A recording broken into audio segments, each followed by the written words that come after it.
देखा तो ये जाना सनम, प्यार होता है दीवाना सनम।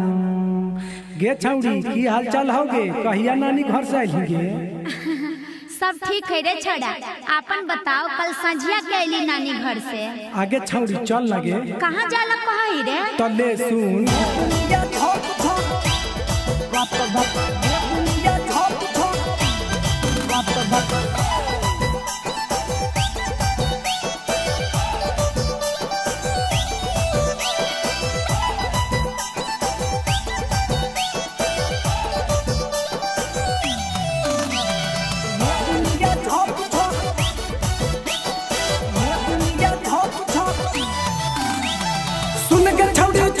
चल जबे रच हटिया, सुन के छौड़ी छटिया, चल जबे रच हटिया।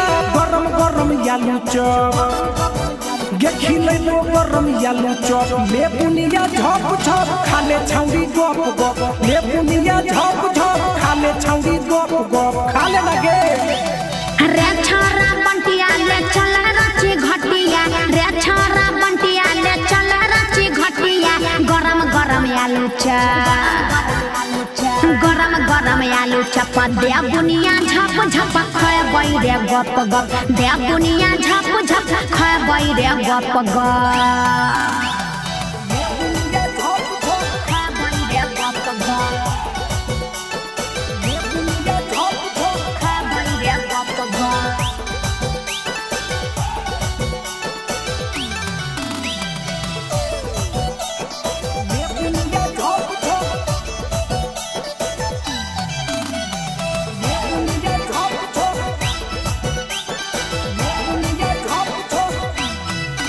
पूरा झारखंड घुमैबो, अच्छा छौड़ी झुमका किनैबो।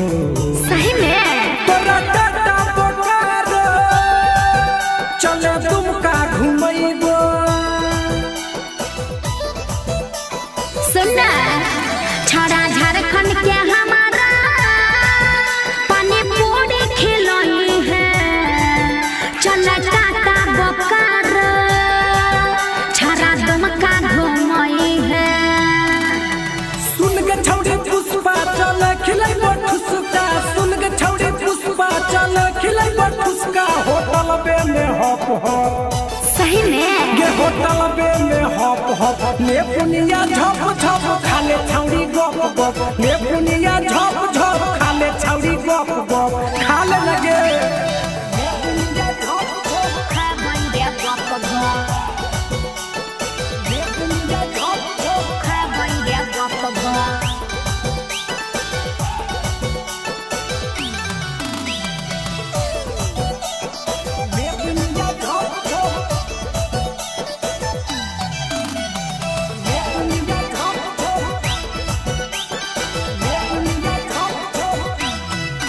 छड़ा दीपक राजा लाला सुजित लाल रे।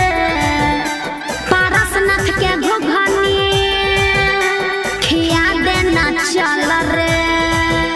हे रे चल चल लगे। पहले चुमा दे छौड़ी, एगो योठ एगो गाल पे। अच्छा पारसनाथ के घुघनी खिलैबो तोरा चल गे। सुन रे छोरा बिकिया हम खैबो छोला टिकिया। सुन रे छोरा बिकिया हम खैबो छोला टिकिया। सिंघारा गरम आलू चप, सिंघारा गरम आलू चप दे बुनिया झप झप खैबो रे गप गप। दे बुनिया झप झप खैबो रे गप गप।